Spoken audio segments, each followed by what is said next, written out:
Okay, hello friends. Here I am with my new video, and I will move ahead with the discussion of the chapter solid state. Now, you see, uh, in the previous two videos that I have already made and had sent to you, you have learned about the, if I focus in this copy only, it is there. Okay, if I focus that what are the things that you have learned. So these are the things. If you remember the video, I had discussed about the solid state, how they are different from liquids and gases, and what makes a solid a solid.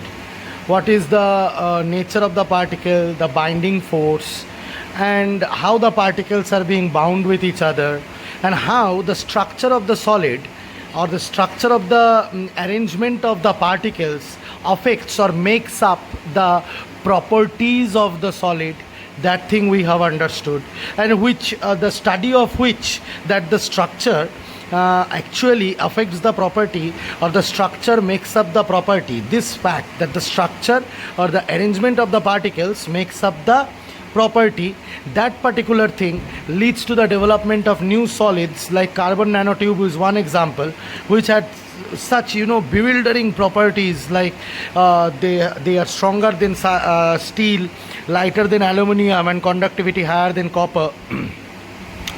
And yeah, we have also understood that we are also in a path of explaining or experimenting and finding out high temperature superconductors. We know superconductor, I have discussed all these things, no? Magnetic materials, biodegradable polymers, surgical implants, okay, implants that you do in the body. Okay, so this kind of solid development, like for example pacemaker implantation, okay, surgical implants. So this kind of solid development, the study of solid state is important, because this kind of solid development is the need of the hour in modern times. And also the general characteristics of solid, what makes a solid, and how is it different from liquid, about the intermolecular force, about the thermal conductivity. Then we try to understand why a substance solidifies at low temperature. What is the reason? Because the thermal energy should be low, isn't it? So all these things. Now what we will study, we understood what we will study in this chapter. And then a little bit I moved towards the properties of the solid. I explained you what is crystal structure. I explained you what is the difference between crystalline and amorphous solid, where new term for you was the range order. I explained you what is range order. If the repetition is up to a large distance inside the solid, that is a long range order. If the repetition or the pattern repetition is not so much, and there are imperfections and glitches in the arrangement, then it is short range order, which is the basic difference between crystalline and amorphous. And there were more differences that were discussed, why amorphous solids are called pseudo solids or supercooled liquids, all these things. And one more important and new term that you have learned about the anisotropic nature and the isotropic nature, and the explanation behind the anisotropic and isotropic nature. Okay, all these things you have understood. And you have also understood the classification of crystalline solids based on what are the types of forces which holds the molecules or the atoms or the ions which constitute the solid. There is the van der Waals force, the ionic bonds, the covalent bonds, and the metallic bonds. Molecular solids are again of three types: non-polar, polar, hydrogen bonded. And what are the forces that holds them together? What is why their melting point is low and high? What is the binding energy? About the binding energy I have told you. About the ionic solids, the examples of ionic solids and how they behave and how they are, why they do not conduct when they are in solid state, or electricity, why they do not conduct electricity when they are in solid state, but when they are in molten state they do conduct electricity. And the metals, why they are good conductors of electricity, they are formed of metal kernels, there are sea of electrons inside the metals, all these things. Then there are covalent or network solids like the diamond and graphite, and how is diamond different from graphite, which was explained in these structures. Do you know what are the sheets of the diamonds that are there, the sheets of the graphites that are there? Which force holds the sheets together? The dispersion force. What force holds the graphite layers together? The dispersion force holds the graphite layer together. These all things we have learned. Okay, and we have learnt about the Coulombic forces which holds the ionic solids together, and why they are so much crystalline and so much tough to melt. Okay, the toughest to melt among all this is diamond, but however you can consider ionic solids to be generally tough to melt because of the strong holding attraction or Coulombic attraction. However, diamond is the strongest substance. And also remember that this type of forces are non-directional forces. The London force, the dispersion force, the dipole-dipole interaction, or the hydrogen bonding, these are non-directional forces. Ionic bond solids is also non-directional, but covalent is directional. Remember, covalent network or covalent bond is directional bond that I had explained you. And we have understood about the conductivity thing and everything, and these were the things that we have learned. And more things we have learned about the crystal lattice of the unit cell. You remember this structure? I hope that you remember this structure. Okay, yeah, isn't it? So this structure was there, and where I have told that this is the unit cell, cubic unit cell. Okay, and this is the cubic unit cell, and repetition of it forms the entire crystal lattice structure. This was explained. And I had also drawn diagrams explaining the various types of unit cells, which was explained to you with the help of diagram, and this table was helped to explain you different types, and the different types are based on the what are the different types are based on, what are the based on, what are the different types of the unit cells are based on. They're based on basically the angle and the length, isn't it? The alpha, beta, gamma angle and the length, and on the basis of that the different types were explained to you, and the diagrams of the different types were also shown to you. These diagrams of the different types were shown to you, which you must have understood. Now 7 types of crystal lattices, and again unit cells are divided into 2 types, the simple unit cells and the primitive or the non-primitive or the modern unit cells, that is the centered unit cells, where the atoms are just not present at the corner, or the molecules or the particles are just not present at the corner, they are present at the faces also, or maybe in the middle, maybe in the ends, or not even at the any of the faces, only at the vertices. So this is the simple and the primitive. All are the centered, the end centered, the body centered, and the what we can say the face centered. These were detailed in a detailed fashion. These were explained to you. Now, keeping in mind our previous explanation, we will move towards new explanation, and our new explanation will begin with cubic crystal system. I will try to understand the entire cubic crystal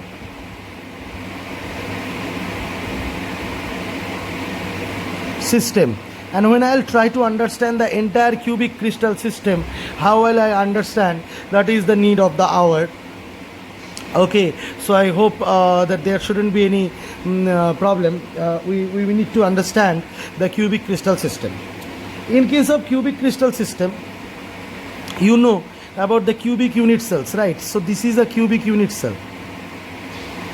If I look into it, that this is the cubic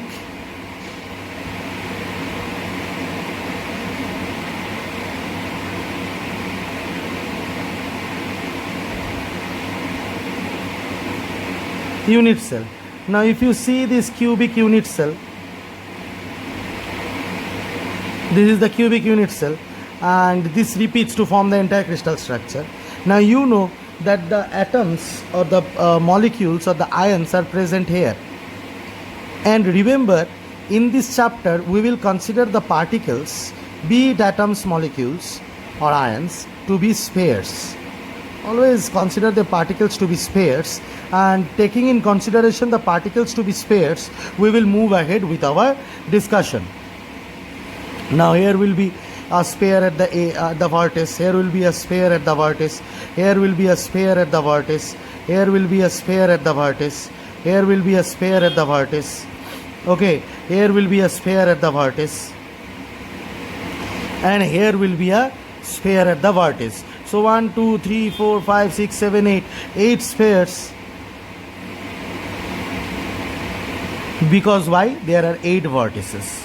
Okay, so this is the basic thing that in the last video I have told you. Please try to think like this, and I mentioned for the time being. Didn't I mention that think like this for the time being? Sir, why did you say time being? That means this is not the actual structure. This is actually the imagination of the structure. How the actual structure is ought to be, I will try to show you. Actually, what happens is these molecules or the atoms or the particles, spherical particles, these spherical particles are much more bigger than that I have drawn here. They actually traverse the half of the edges in both these two edges, and the third one also. In all the three, they try to traverse the half of the edge. Is much more bigger. Is much more bigger. It's much more bigger. It's actually all the particles entirely form the cuboid structure or the cubic structure. Sorry. Okay, they are much more bigger than I have drawn. So, sir, how it is actually looks, I will show you how it actually looks. See this. Okay. See here. It actually looks like this. This is the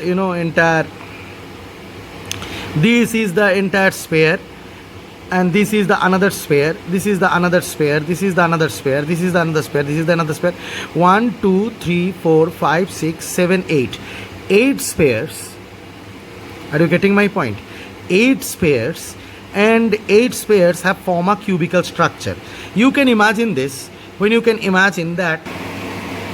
Suppose, for example, there is a marble, okay, and you put another marble, and you put another marble at the top, you put another marble and glue it, and at the back of it glue another marble, and the back of it glue another marble, back of it glue another marble, glue another marble.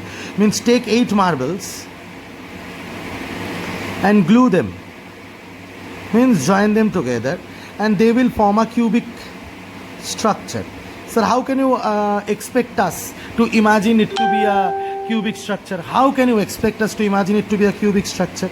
Because if you just in your mind close your eyes and try to listen to me and imagine that 8 marbles you have joined, okay, and when you have joined 8 marbles, just imagine each of them are sphere. From the center of each of the sphere, suppose this is the sphere, at the side of it there is another sphere, okay, at the center of each of the sphere, if you join, at the back of it there is another sphere. If you join it up to the center, and here another sphere, then it forms a square. Okay, this is 4. At the bottom of it there is another, at the back of it there is another, at the back of it there is another, at the front there is another, and you join this up to the centers. Okay, so what do you obtain? You actually will obtain a cuboid. If you can imagine this, you will actually obtain. I will show you. This diagram is very dirty. I will show you a good diagram. See, here I have already done it with black pen. See, if this is one marble or one sphere or one particle, from the center of it, you join up to the center of the back one, and from it you join up to the center of this one, and in the front one, join up to the center of the bottom one, at the back one, and up to the center of this one and this one. What does it form? It does form a cuboid, right? So this is the way how the cubical unit cell or the simple cubical unit cell is formed. So when I said that this is the structure, okay, and what happens that this particles are not just at the vertices, they actually traverse the mid of the edges. So I hope that you understand what I tried to mean when I explained this particular diagram. I hope that you understand. So this is the simple one. What would be the case of a face-centered one? See, this is be the case of a face-centered one. This is also a cubic cell, because from the center of this one, this is at the edge. This one is at the this is at the vertex. This one is at the vertex. 8 vertices, right? So this one is at the vertex. This one is at the vertex. This one is at the vertex. This one is the vertex. This one is at the vertex, and another one is this one is at the vertex. So 1, 2, 3, 4, 5, 6, 7, 8, and at the face of each edge there is 1, 1. Okay, at the face of the, now here it will be 1, at the face of this edge it will be 1, it will be 1. So the atom needs, or the particle needs space to sit, na. So when it will sit at the particular edge, it will separate up the particular, sorry, face, not edge, particular face. Okay, it will separate up the other molecules into the little bit distance from each other, and the edges and the vertices will move apart. I'm edges as I'm saying continuously, sorry, and the vertices will move apart. It is just like this. I will explain you. It is just like this, no? Suppose for example this up to this, from here,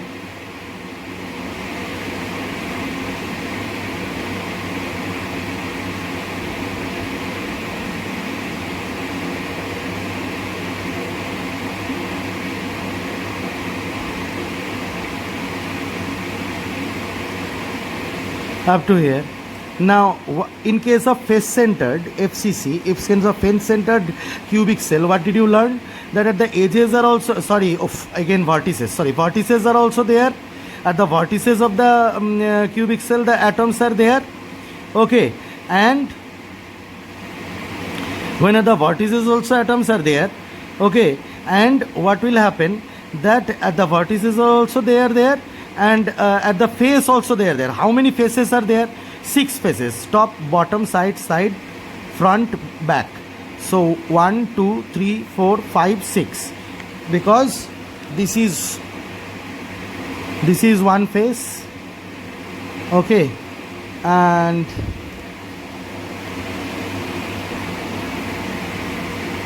this is the another face. So this is the parallel face of that face. This is the front face, and this is the top face, and this is the bottom face. Okay, I hope you can see it. Now each of the face, at each of the face there is a atom. Here is a atom or particle. Here is a atom or particle. Atom. Each of the face. Okay, at each of the face, so 6 should be there total. So total 6 faces, 6 atoms should be there. So when in comparison to this, which is forming the cube I have just explained, when the particles will enter in the face, what will happen? The what we can say, the atoms or the particles which are at the vertices will move apart little bit, isn't or not? You can see here it is a little bit bigger structure than this, because they have moved apart little bit, because at the faces the atoms have entered.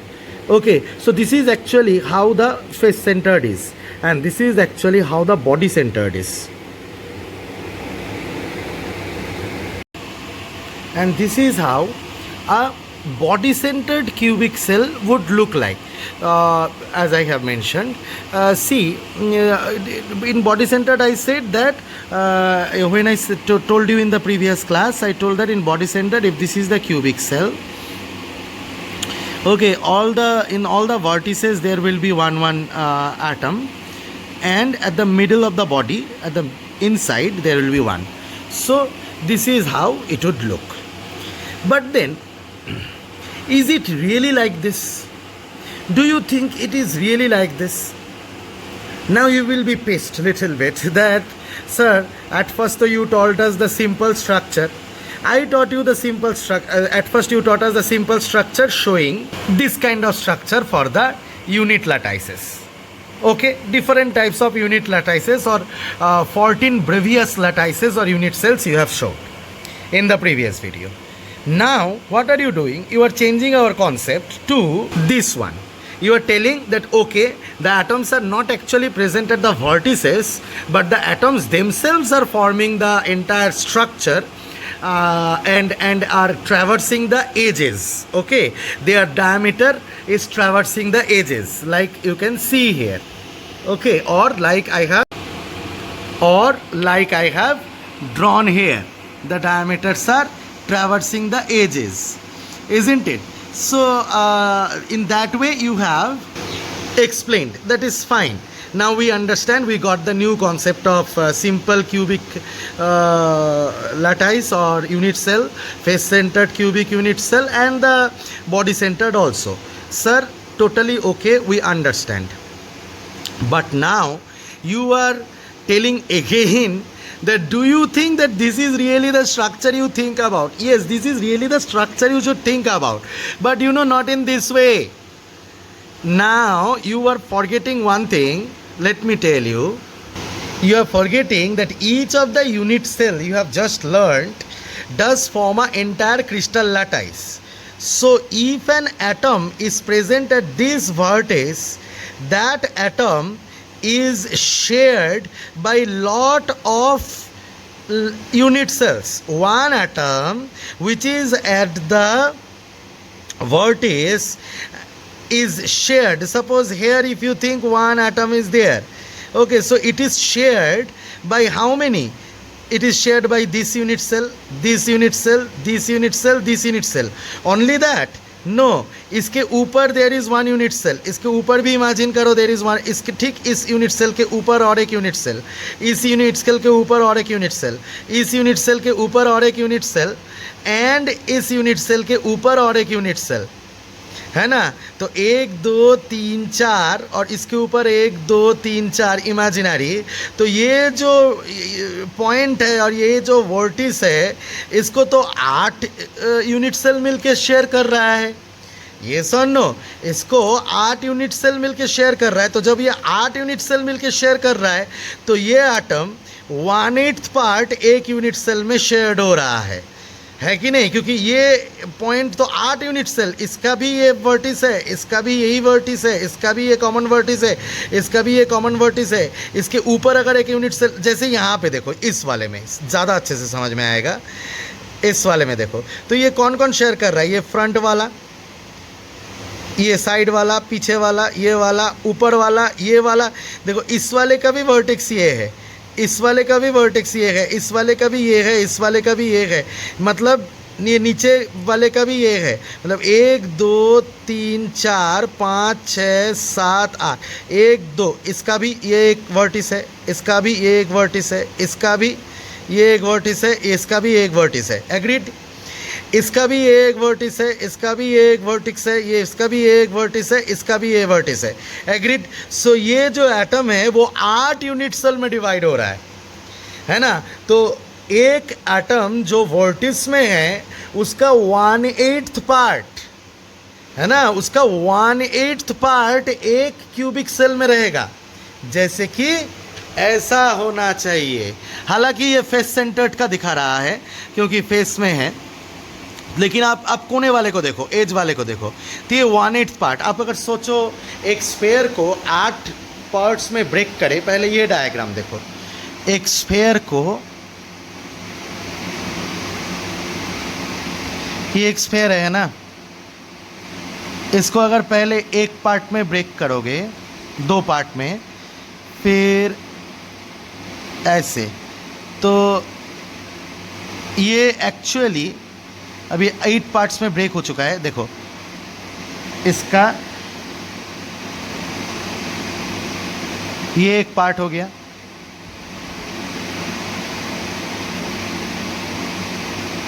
ये कैसा दिखेगा अलग करोगे तो? ऐसा ना.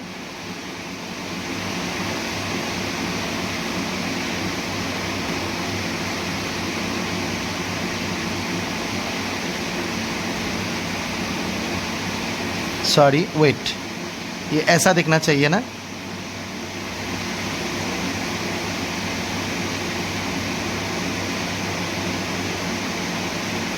हाँ, ऐसा दिखना चाहिए ना. ये सोचो तो, इसको अगर अलग करके रहोगे लाल वाले को, तो इसके साइड में ऐसा और एक है, 2 3 4, तो इसके ऊपर और एक है. अगर सोच सकोगे, इमेजिन कर सकोगे, विजुअलाइज कर सकोगे, तो इसके ऊपर और एक है, तो ऊपर और एक 1 2 3 4.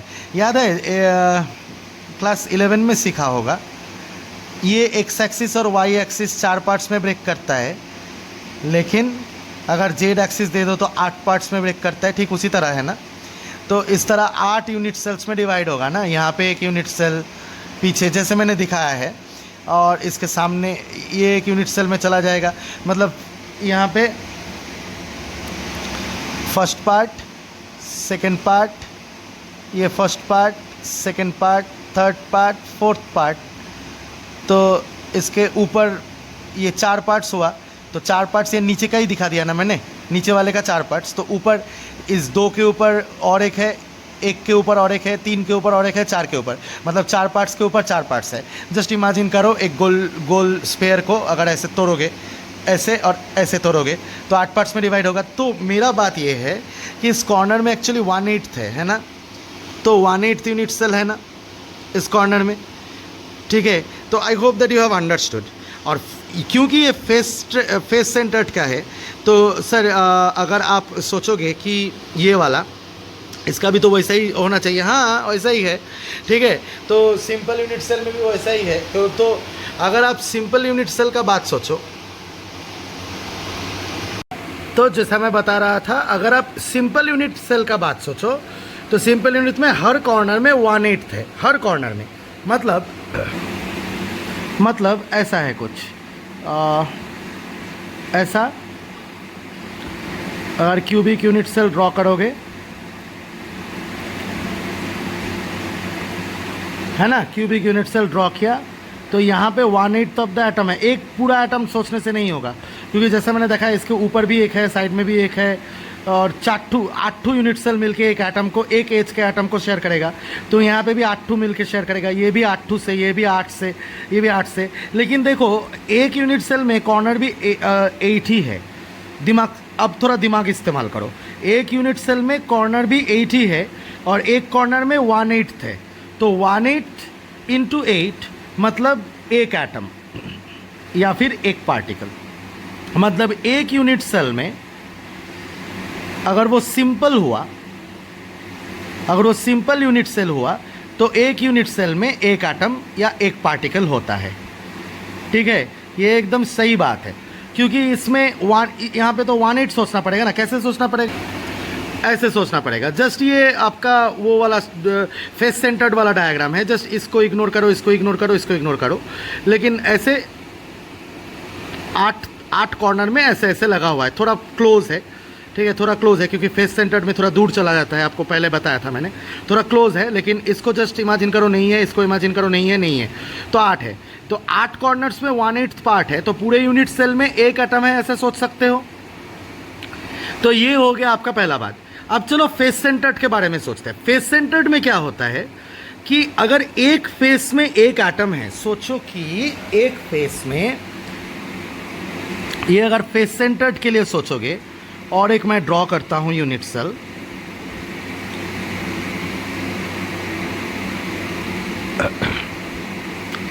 अगर ये आपका फेस है तो इस फेस में अगर एक पूरा एटम है या पार्टिकल है, तो ये तो आधा इस फेस में है और आधा इसके जो साइड वाला क्यूबिक सेल है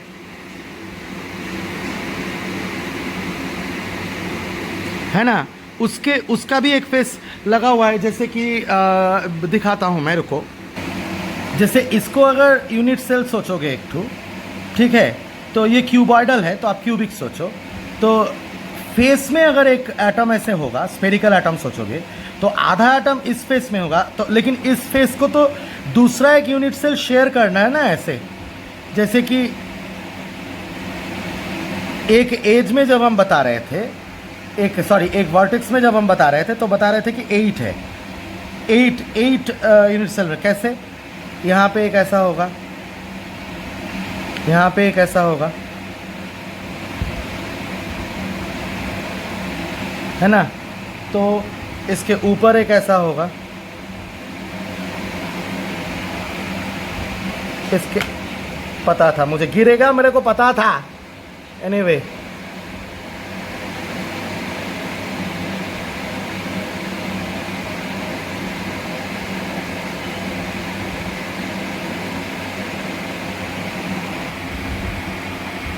इसको देखो, ये कंप्लीट, हाँ ऐसे कितने हैं देखो, एक unit cell, 2 unit cell, 3 unit cell, 4 unit cell, 5, 6, 7, 8 unit cell. तो अगर आप इस वाले एज वर्टेक्स को सोचोगे, ये वाला वर्टेक्स, इस वाले वर्टेक्स को सोचोगे, ठीक है, तो ये वाला वर्टेक्स ये 4 में तो शेयर हुआ ही है, और यहाँ पे भी शेयर हो गया, इसके साथ भी शेयर हो गया, इसके साथ भी शेयर हो गया, और यहाँ पे और 2 होगा ना, मैं 1 लगाऊंगा just so that I can show. हाँ, तब इस जगह पे सोचो, अरे यार, हाँ, तब इस वर्टेक्स में सोचो, इस वर्टेक्स में, तब ये वाला वर्टेक्स में। तो 8 यूनिट सेल लेके कंप्लीट किया है, तो ये वाला जो इमेजिनरी यूनिट सेल यहाँ पे सोचोगे तो यहाँ पे 1/8 पार्ट ऑफ द एटम है, ये तो हो गया आपका वर्टेक्स का। लेकिन ये जो यूनिट सेल का रिपीटेशन है, थोड़ी ना इस 8 में रुकेगा, और भी रिपीटेशन है, यहाँ से भी रिपीटेशन है, यहाँ से भी रिपीटेशन है, सामने भी रिपीटेशन है, बहुत बड़ा क्रिस्टल है ना। तो ऐसा बात है। अब अगर सोचो कि फेस में है, सोचो इस वाले फेस में है, तो ये वाला फेस तो 2 शेयर कर रहा है ना, ऐसे 2 जन शेयर कर रहा है ना। अब उसके बीच में यहाँ पे अगर एक एटम है, ऐसे स्पेरिकल एटम, तो आधा ये फेस शेयर कर रहा है, आधा ये फेस शेयर कर रहा है, और दोनों सेम फेस है क्योंकि ऐसे लगा हुआ है दोनों, है ना। तो ऐसे सोचो, ऐसे बीच में, है ना, वो हो गया ना फेस सेंटर्ड आपका। तो उसी डायग्राम को, इसी बात को जस्टिफाई करने के लिए मैं आपको एक डायग्राम दिखाता हूँ। ये हो गया आपका डायग्राम, ये फेस में आधा, मतलब उसका जो स्पेरिकल जो पेट है, भूरी है, ये हुआ ना आपका जो स्फेयर, ये हुआ ना आपका स्फेयर,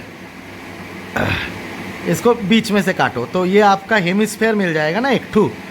तो ये जो आपका एक हेमिस्फेयर है, हेमिस्फेयर का जो कर्व्ड फेस है वो यूनिट सेल के अंदर है, और ये वाला जो है ये फेस में है, और इसके ऊपर जो और एक हेमिस्फेयर है, इसका जो कर्व्ड है वो दूसरे यूनिट सेल के अंदर है।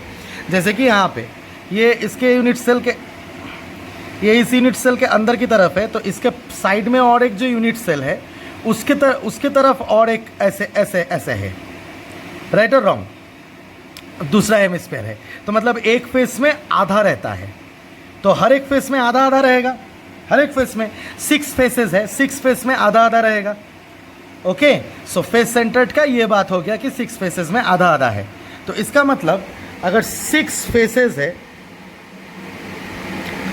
अगर 6 फेसेस है और आधा एटम शेयर हो रहा है, तो एक यूनिट सेल में 3 एटम सोच सकते हो,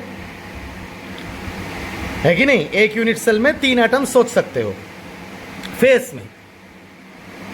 तो मेरे को क्या समझ में आया, एक सिंपल यूनिट सेल अगर हुआ तो एक पार्टिकल रहता है एक यूनिट सेल में 1/8 into 8 by 1/8 into 1/8 into 8 equals to 1।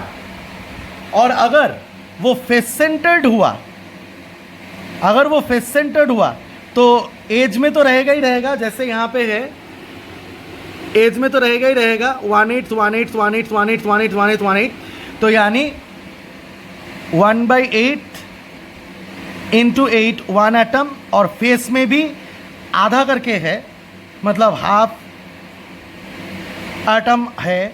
और कितने फेसेस है, 6 फेसेस, मतलब 3 एटम। तो टोटल कितने एटम हुए, 4 एटम बनाता है। 4 एटम एक फेस सेंटर्ड क्यूबिक सेल में रहता है, एक फेस सेंटर्ड क्यूबिक सेल में 4 एटम रहता है, और एक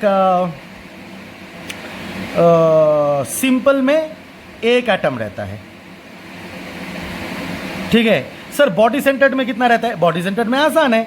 बॉडी सेंटर्ड में देखो मैं डायग्राम दिखाता हूं। बॉडी सेंटर्ड में बीच में एक स्पेयर है, और दिस इज टच्ड बाय 1/8, मतलब 1 एटम 1/8 इंटू 8, और बीच में एक, तो 2 एटम होता है बॉडी सेंटर्ड में, 2 एटम, सिर्फ 2 एटम होता है बॉडी सेंटर्ड में, है ना। एक बीच में और एक 8 वर्टिसेस में, एक 1/8 1/8 करके। तो बॉडी सेंटर्ड में 2 एटम होता है, फेस सेंटर्ड में 4 एटम होते हैं। और अगर उसका डायग्राम नहीं दिया हुआ है, क्या बोलते हैं उसको, आपका सिंपल में 1 एटम होता है। मैं देखता हूँ सिंपल का डायग्राम निकलता है कि नहीं, रुको। ये देखो सिंपल वाले का डायग्राम है ना। ओ नहीं, ये बॉडी सेंटर्ड का है। ओ नहीं नहीं, ये सिंपल का है, सिंपल है। देखिए तो एक एक एक एक एक एक एक और ये एक, ये उस साइड से, मतलब सामने से देख रहे हो ना, इसका उस ऑपोजिट फेस इसका देख रहे हो। तो मतलब इसमें 1 एटम होगा, इसमें कितना एटम होगा, इसमें हो जाएगा फेस सेंटर्ड है 4 एटम, और इसमें हो जाएगा 2 एटम, है ना। तो मुझे बताओ इन तीनों में से सबसे अच्छा और एफिशिएंट पैकिंग कौन सा है? डेफिनेटली ये है। हमेशा याद रखो, जितना ज़्यादा डेंसिटी उतना ज़्यादा एफिशिएंसी। जितना आप कम स्पेस में ज़्यादा एटम घुसा सकोगे उतना आपका एफिशिएंसी अच्छा होगा। ये एक मैथमेटिकली भी हम दिखा सकते हैं, जो अभी हम आपको दिखाएंगे, ठीक है, अभी दिखाएंगे, अभी आपको इसी वीडियो में दिखाएंगे मैथमेटिकली कि किसका सबसे अच्छा एफिशिएंट पैकिंग है। डेफिनेटली इसका सबसे अच्छा एफिशिएंट पैकिंग है। ये ऐसे भी इजीली समझ में आता है कि सबसे कम क्या बोलते हैं उसको, स्पेस में ज़्यादा एटम स्टोर्ड है, ठीक है। तो यही बात मैं समझाना चाह रहा था। तो इसको मैथमेटिकली कैसे दिखा सकते हैं, चलो देखते हैं। देखो, मैं सोच रहा था कि खुद करके दिखाऊं, लेकिन उससे टाइम भी बहुत लग जाएगा, वीडियो भी लेंदी हो जाएगा, तो बोरिंग भी हो जाता है खुद करते करते। तो मैं यहाँ पे क्या हुआ है उसके हिसाब से मैं दिखा रहा हूँ। तो आप लोग ज़रा देख लो, ठीक है। मैं अच्छे से समझाने की कोशिश करूँगा, तो फोकस भी अच्छे से कर रहा हूँ, थोड़ा सा देख लो। देखो, in a simple cubic unit cell, suppose the edge length of the unit cell is a, मतलब इसका जो एज लेंथ है ये हो गया आपका ए। तो सब कोई ए है, ये भी है, ये भी है, ये भी है, ये भी है, ए सब a, length a. And radius of each of the sphere और एटम इज आर।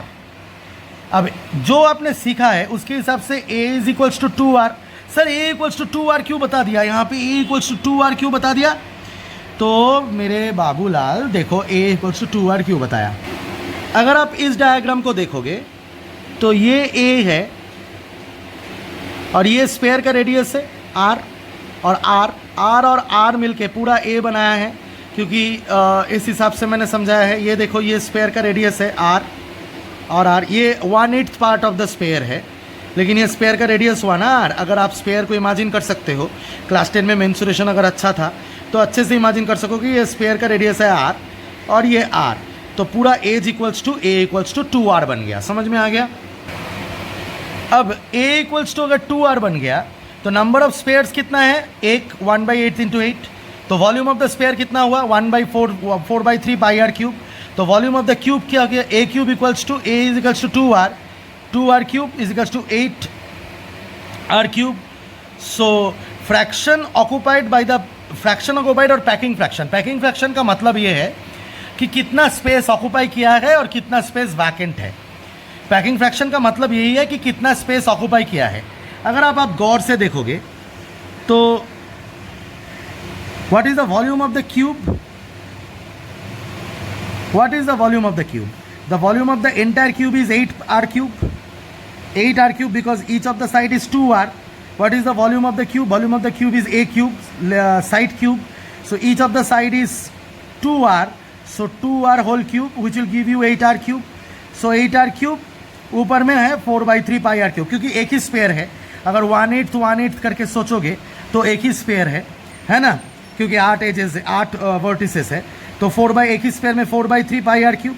तो 4/3 पाई r cube by 8r cube, इसको r क्यूब कैंसिल कर दो और इसको अच्छे से परसेंटेज में निकालोगे तो आएगा 52.4%। मतलब 52.4% ऑफ द स्पेस ऑक्यूपाई किया है, बाकी स्पेस वैकेंट छोड़ दिया, वहाँ पे वॉइड्स क्रिएट हो गया, मतलब एम्प्टी स्पेसेस क्रिएट हो गया, जिसको इंटरस्टिसेस या वॉइड्स भी बोलते हैं। जैसे यहाँ पे देखो, ये जो लाइट येलो पार्ट्स है ये वॉइड्स है ना। तो वॉइड्स कितने परसेंटेज का है?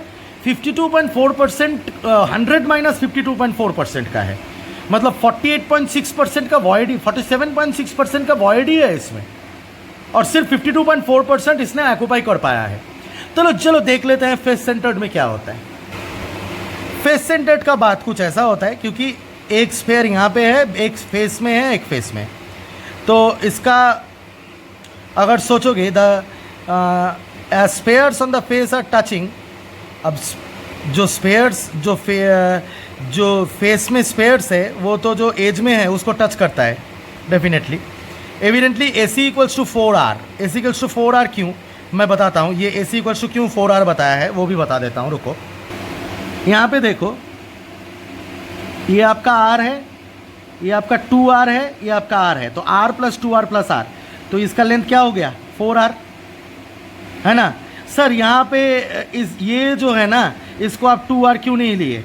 इसको 2r इसीलिए नहीं लिया क्योंकि आप याद करके देखो, मैंने बोला था जब फेस में घुस जाएगा तो ये कोने वाले एजेस वाले एटम थोड़ा हट जाते हैं, दूर चले जाते हैं अपने आप से, तो बीच में एक वॉइड क्रिएट हो जाता है, या बीच में एक दागी क्रिएट हो जाता है जिसका आर से मतलब थोड़ा दूर हो गया, तो 2r को ऐड करके आपको एज नहीं मिलेगा।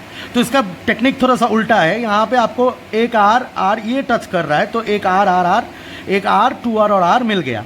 अब इस 4r के हिसाब से इसको 2r नहीं पकड़ सकते, लेकिन इस डायगोनल के 4r के हिसाब से इसको कैलकुलेट कर लेंगे बाय पिथागोरस थ्योरम, क्योंकि यहाँ पे एंगल 90 डिग्री है। अब अगर आप देखोगे तो क्या हो रहा है कि हम लोग अगर करेंगे AC equals to root over AB square plus BC square, मतलब AB square plus BC square, एक ही बात हुआ। AB is equals to BC, तो रूट ओवर लेंथ को क्या पकड़ लिया A, तो root over A square plus A square equals to root 2A, but root 2A is actually equals to 4r, क्योंकि AC इक्वल्स टू 4r, तो A is equals to 4 by root 2r, मिल गया बंदा। तो अब आपको volume of the unit cell मिलेगा A cube is equals to 4 by root 2r cube, तो 32 बाई रूट 2r क्यूब। लेकिन आपको volume of the entire sphere कितना वॉल्यूम ऑक्यूपाई कर रहा है वो भी चाहिए। तो एक यूनिट सेल में कितने स्फीयर्स है? 4 स्फीयर्स है। एक स्फीयर का वॉल्यूम कितने हैं? 4/3 पाई आर क्यूब। 4 का कितना है? 4 इंटू 4/3, बताया था ना 4 एटम्स होता है, ये तो पहले ही सिखाया था। 4 इंटू 4/3 पाई आर क्यूब, तो 16/3 पाई आर क्यूब। अब इसको फ्रैक्शन करो, फ्रैक्शन ऑक्यूपाइड इज 74%, मतलब स्फीयर का डिवाइडेड बाय एंटायर क्यूब का 74% का वॉल्यूम ही ऑक्यूपाई कर लिया, मतलब वैकेंट स्पेस इज ओनली 26%। सोच सकते हो क्यों ये ज़्यादा एफिशिएंट है इससे? और यही नहीं, ये बॉडी सेंटर्ड से भी ज़्यादा एफिशिएंट है।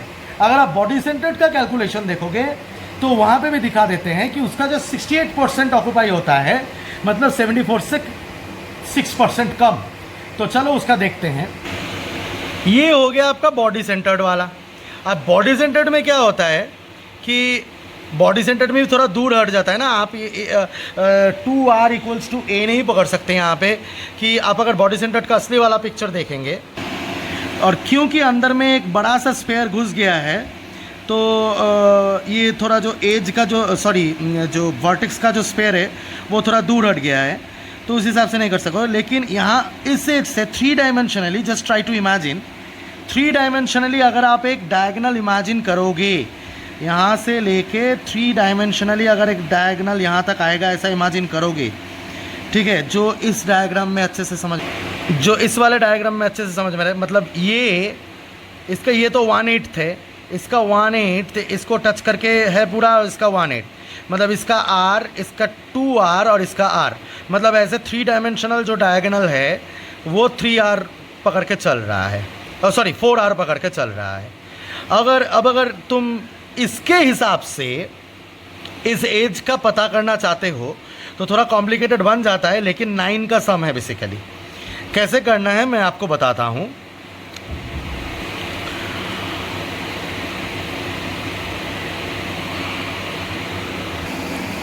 तो यहाँ पे अगर देखोगे तो ये हो गया आपको A, ये हो गया आपका A, ये हो गया आपका ये क्यूबॉइड है ना। तो ये एज भी A है, ये भी A है, ये भी A है। अब इस वाले ट्रायंगल को देखो जिसको मैं काला रंग कर रहा हूँ, ये ट्रायंगल जमीन पे है ना, मतलब the face which is at the ground. तो इस ट्रायंगल का ये अगर 90 डिग्री हुआ तो a square plus a square equals to x square. तो एक्स स्क्वायर ये x है ना, ये इस वाले डायगोनल को हमने x पकड़ा है, तो x square equals to 2a square, तो x is equals to a√2, मतलब ये वाला जो है आपका ये a√2 बन गया।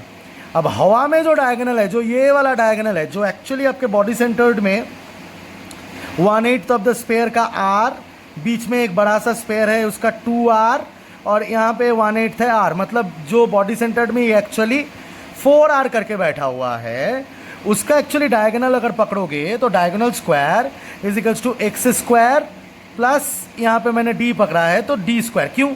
क्योंकि ये एक राइट एंगल ट्रायंगल है, ये ट्रायंगल हवा में है, अंदर क्यूबिक सेल के अंदर हवा में है ना। तो x square plus a square equals to d square, तो ए रूट टू, क्योंकि एक्स आपको ए रूट टू मिला था, plus a square equals to d square, तो टू स्क्वायर करके क्या आया, d equals to a root three. यहाँ पे देखो कैलकुलेशन, तो ए रूट थ्री, इसका मेजरमेंट अगर ए रूट थ्री है साइड के हिसाब से, तो a root three is equals to 4r, तो ए इज इक्वल्स टू हो गया ना 4/√3r, ए इक्वल्स टू क्या हो गया 4/√3r। तो अब चलो चलते हैं देखते हैं, तो हर एक एज का वो रेडियस के हिसाब से हो गया ए बाई क्या बोलते हैं उसको, sorry, a is equals to 4/√3r, where r is the radius of the sphere. अब देखो यहाँ पे क्या होता है, तो ये मिल गया आपको 4/3√3, तो volume of the unit cell हो गया 4/√3 होल क्यूब, तो ये आपको मिलेगा। अब कितने स्पेयर्स होते हैं, 2 स्पेयर्स होते हैं, पहले ही सिखाया कि 1/8 होता है, 8 वर्टिसेस में बीच में एक होता है, तो 2 होगा, तो 2 हो जाएगा, तो फ्रैक्शन ऑक्युपाइड हो गया 2 इंटू 4/√3 4/3 πr3, मतलब वॉल्यूम ऑफ अ स्पेयर, तो ये, तो this by divide by this, तो आपको कितना परसेंटेज मिला, पैकिंग फ्रैक्शन 68% मिला। Volume of the sphere divided by entire volume of the cube, 68% packing fraction मिला। तो ये उतना अच्छा एफिशिएंट, हमेशा याद रखना एफिशिएंट पैकिंग तब होता है जब सबसे ज़्यादा अमाउंट ऑफ स्पेस या अमाउंट ऑफ वॉल्यूम या amount of available space atoms occupy कर सकता है, तब सबसे अच्छा एफिशिएंट पैकिंग होता है। तो तीनों में अगर पूछेगा सबसे एफिशिएंट पैकिंग कौन सा है, सिंपल, बॉडी सेंटर्ड या फेस सेंटर्ड, तो फेस सेंटर्ड क्यूबिक सेल में सबसे अच्छा एफिशिएंट पैकिंग है। तो ये मैं आप लोगों को सिखाना चाह रहा था। दूसरी बात जो मैं आपको सिखाना चाह रहा हूँ, तो ये वाली बातें तो समझ में आ गई होंगी। Contribution of particle on the corner of the unit cell 1/8, contribution of the particle on the face of the unit cell half, contribution of the particle on the body of the unit cell और बीच में 1/1, और contribution of the particle on the edge of the unit cell. ये एक नई बात हो गई, एज में तो कभी सर अपने स्पेयर नहीं दिखाया। सोच लो बाई चांस एज में भी एक स्पेयर है, ठीक है, मैं दिखाता हूँ। सोच लो इस वाले एज में भी एक टू स्पेयर है, हो सकता है कभी कभी ऐसा अरेंजमेंट भी। तो ये इसका, इसके ऊपर वाले का, साइड वाले का और इसके ऊपर वाले का 4 मिलके होगा, है ना। जैसे अगर मैं इससे दिखाऊं, सोचो इस वाले एज में एक स्पेयर सोचो ऐसे है, तो ये will be shared by this also and shared by the इसके ऊपर वाले का also, because that edge is actually shared by 4, तो 4 से होगा तो 1/4 होगा, है कि नहीं, एज में होगा, इस जगह में होगा, तो 4 से शेयर होगा तो 1/4। तो इसीलिए यहाँ पे बताया है कि यहाँ पे 1/4। तो आई होप दैट ये समझ में आ गया होगा। अब एक चीज़ हमेशा याद रखो, शायद ये विजुअलाइज कर पाओ, the number of spheres calculated overall is actually the formula। अब ये विजुअलाइज, ये बात जो है, ये बात विजुअलाइज करना बहुत इंपॉर्टेंट है इस चैप्टर के लिए। क्यों ये बात विजुअलाइज करना इंपॉर्टेंट है वो भी बताता हूं। तो हाँ, मैं बताने वाला था कि क्यों ये बात विजुअलाइज करना इंपॉर्टेंट है। अब देखो, बात कुछ ऐसा है कि अगर मैं ऐसे सोचूं, I am sorry, bar bar camera इधर उधर घूम रहा है, मुझे पता है बहुत दिक्कत हो रहा है। सच मानो मुझे भी पढ़ाने में बहुत दिक्कत हो रहा है। मेरा रिसेंट फेसबुक वाला या इंस्टाग्राम वाला स्टोरी देखो, फेसबुक वाला पोस्ट देखो, तो आपको पता चलेगा कि मुझे बिल्कुल भी अच्छा नहीं लग रहा है। मैं ये सब ऑनलाइन जब आप लोग समझते हो मेरे सामने बैठ के, तो और ज़्यादा ईजी होता है, फ्रूटफुल होता है, समझने में मज़ा आता है। तो एनीवे, आई होप कि I am being able to satisfy you guys. चलो, जूम वगैरह से तो ये मेथड अच्छा है, ठीक है। ये तो इतना तो मुझे भी पता है, आप लोगों को ये पता होगा। तो चलो, और आई होप कि I am meeting my standards of how I use to teach in classroom anyway. So कोई बात नहीं, चलो ये बात समझते हैं कि the number of spheres calculated overall is actually the formula. The number of spares calculated overall is actually the number of, क्या लिखा मैंने यहाँ पे, the number of spares calculated overall, sorry, in a unit cell, sorry in an unit cell, पूरी बात लिखी नहीं, फिर से लिखता हूँ. The number of unit cells calculate the number of spares calculated overall in one unit cell is the formula. ठीक है ना, ये बात आपको इमेजिन करना इम्पॉर्टेंट है. सर क्यों ये बात इमेजिन करना इम्पॉर्टेंट है? ये बात इमेजिन करना इसलिए इम्पॉर्टेंट है क्योंकि देखो, आप लोग सोचोगे कि ये एक स्पेयर है, यूनिट सेल है, और इसमें जैसे सर ने अभी अभी सिखाया तो स्पेयर से स्प्रेड करके रखा हुआ है, क्योंकि यहाँ पे उसके ऊपर भी एक यूनिट सेल होगा, ऐसा वाला है ना सर जी. तो इसके साइड में भी होगा, इसके नीचे भी एक होगा, इसके पीछे भी एक होगा, उसके पीछे भी एक होगा, तो ऐसे चलता जाएगा यूनिट सेल्स. तो एक्चुअली ये एटम तो 8 पार्ट्स में डिवाइड हो गया, हर एक का 8 पार्ट्स में डिवाइड हो गया. तो एक्चुअली अगर मैं बोलूँ कि सोचो किसी एक का कंपाउंड का फॉर्मूला है AB3, मतलब एक एटम और 3 B एटम्स हैं, तो ये तो एक्चुअली डिवाइड करके हैं बहुत बड़ा लैटाइस में, बहुत बड़ा लैटाइस में डिवाइड करके, क्योंकि एक यूनिट सेल में तो 1/8 of the atom, half of the atom, 1/4 of the atom, और बॉडी सेंटर्ड में एक एटम पूरा रहता है, ऐसे रहता है. तो थोड़ी ना एक में एक ए पार्टिकल पूरा थोड़ी ना अंदर में है एक यूनिट सेल में. मैं मानता हूँ ज़रूर नहीं है, लेकिन ए का जितना भी फ्रैक्शंस है, सोचो जैसे एज में 1/8 थे, तो 8 एज बोलता हूँ, वर्टेक्स में 1/8 थे, तो 8 वर्टेक्स मिला के तो पूरा एक बन गया ना. एक पूरा नहीं है, पूरा एक ए एटम नहीं है, मैं मानता हूँ ये बात, ठीक है, क्योंकि पूरा एक ए एटम शायद टूट गया 8 पार्ट्स में, और एक एज में बैठा, एक वर्टेक्स में बैठा हुआ है, तो 8 यूनिट सेल्स में टूट गया होगा. लेकिन आप बता रहे हो कि एक यूनिट सेल में जो है वही उसका फॉर्मूला है, ये बात आप हमें सिखा रहे हो. कैसा, क्यों? ऐसा इसलिए बेटा, क्योंकि अगर उस यूनिट सेल का अगर आप देख रहे हो साफ साफ, क्योंकि एक अगर 8 में ब्रेक हो रहा है, एक चीज़ सोचो, एक ए एटम अगर 8 पार्ट्स में ब्रेक हो रहा है, तो उस 8 यूनिट सेल्स उसको शेयर कर रहा है, एक वर्टेक्स में 8 यूनिट सेल्स उसको शेयर कर रहा है, जैसे मैंने पहले दिखाया है, एक वर्टेक्स में. लेकिन हर एक यूनिट सेल के हर एक वर्टेक्स में 8 ही वर्टेक्सेस होते हैं, तो यानी 1/8 इंटू 8 पूरा ए एटम, एज इन पूरा ए एटम तो नहीं है, लेकिन 1/8 of the A atom, 1/8 of the A atom, 1/8 of the A atom करके तुम तो सोच सकते हो ना कि ए एटम है, क्योंकि उनको फिर जुड़ दोगे, इमेजिनरीली सोचो, निकाल के जोड़ रहे हो, तो सोचो कि ऐसे, सोचो कि ऐसे इसको निकाला, इसको निकाला, इसको निकाला, इसको निकाला, इसको निकाला, इसको निकाला, सबको निकाल के अगर जोड़ दो जिक्सॉ पजल जैसा, तो एक एटम तो मिल जाएगा ना बेटा. ठीक उसी तरह इसको निकालो और इसको निकालो, जोड़ दो, तो एक एटम मिल जाएगा. इसको ऊपर वाले को निकालो, इसको निकालो, जोड़ दो, जिक्सॉ पजल की तरह 2 एटम मिल जाएगा. और ये उल्टे फेस में जो है उसको निकालो, ये उल्टे फेस में जो उसको निकालो, तो और एक एटम मिल जाएगा. ठीक है, तो ऐसे करके जिक्सॉ पजल की तरह सोच सकते हो कि हाँ ठीक है, मैं मानता हूँ कि एक पूरा एटम एक यूनिट सेल में नहीं है, डिवाइडेड है, पार्टिकल डिवाइडेड है, लेकिन हाँ उस यूनिट सेल को अगर जोड़ दें जिक्सॉ पजल की तरह, तो हमें एक पूरा फॉर्मूला ऑफ द कंपाउंड मिल जाता है. आई होप मैं समझा पाया अपनी बात को. अब थोड़ा सा न्यूमेरिकल करेंगे और इस वीडियो को यहीं पे एंड करेंगे. न्यूमेरिकल करते हैं, चलो. तो देखते हैं इस वाले न्यूमेरिकल में क्या सिखाया गया है.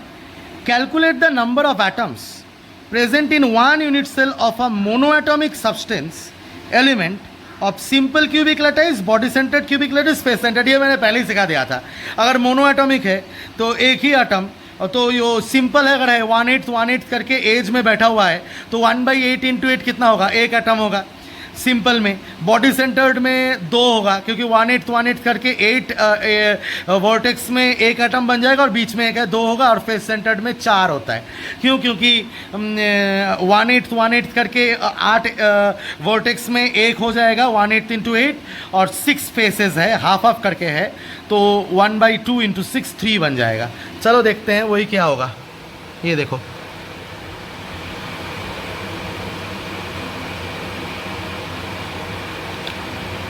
है ना। तो ये सिंपल में हो गया 1, बॉडी सेंटर्ड में हो गया 2 और फेस सेंटर्ड में हो गया 4। और कैसे लिखा है देखो, थोड़ा स्क्रीनशॉट भी ले सकते हो आप इस चीज़ का, ये मैंने पहले ही समझा दिया है, उसी चीज़ का फिर से पूछा है आपको, ठीक है। अच्छा अब देखो, अ compound formed by element A and B has a cubic structure in which A atoms are at the corners of the cube and B atoms are, तो वीडियो कट गया था थोड़ा सा, तो मैं पहले से बताता हूँ। A compound formed by elements A and B, मतलब एक एलिमेंट ए और बी मिलके कॉम्पाउंड बनाया, cubic structure in which A atoms are at the corners. Corners में ए एटम है, मतलब 1/8 ऑफ द ए एटम होगा ना एक कॉर्नर में, मतलब एक ए एटम होगा एक यूनिट सेल में। And B atoms are at the face centres, अरे B atoms at the face centres मतलब एक फेस सेंटर में half of the B atom होगा, तो उसके हिसाब से 6, तो 3 बी एटम होगा। Derive the formula of the compound, अरे अभी तो बता रहा था AB3, क्योंकि देखो 1/8 अगर ए एटम एज में है, ए एटम अगर एज में, सॉरी एज बोल रहा हूँ फिर से, I am so sorry, A atom अगर वर्टेक्स में है तो 1/8 8 वर्टेक्सेस हैं, 1/8 करके है तो एक एटम बनती है। और अगर half of the atom face में है जो कि बी है, तो हाफ इंटू 6 फेसेस 3 एटम्स हैं, तो AB3, ठीक है। क्योंकि एक मैंने बताया था एक ही यूनिट सेल में जितना भी होगा वही उसका फॉर्मूला बन जाएगा, मैंने ये सिखाया था थोड़ी देर पहले, तो AB3। अगर इस क्वेश्चन को थोड़ा उलट के दिया होता, अगर बोला था कि B एजेस में है, सॉरी वर्टेक्सेस में है और A फेसेस में है, B वर्टेक्सेस में है और A फेसेस में है, तो उसका फॉर्मूला हो जाता A3B, है ना। क्योंकि ये अगर फेसेस में होता तो A 3 ठू होता और B 1 ठू होता, तो वही है। अच्छा, ये थोड़ा कोऑर्डिनेशन नंबर बोल के एक कॉन्सेप्ट है जो मैं नेक्स्ट वीडियो में सिखाऊंगा, उसके बाद ये मैं एक्सप्लेन कर दूंगा। अब तो ये दोनों समझ में आ गया। और बार बार मैं यहाँ पे अनाउंस कर रहा हूँ, बार बार मैं एज और वर्टेक्स में गलती कर रहा था। जब जब मैं एज बता रहा था मैं वर्टेक्स के बारे में ही बोल रहा था। I hope that you have understood that. और दूसरी चीज़, एज में भी एटम्स हो सकता है, और मैं समझाया हूँ कि एज में अगर एटम होगा तो 1/4 ऑफ द एटम होगा एक यूनिट सेल में, जो कि 4 यूनिट सेल शेयर करके रहता है। So thank you.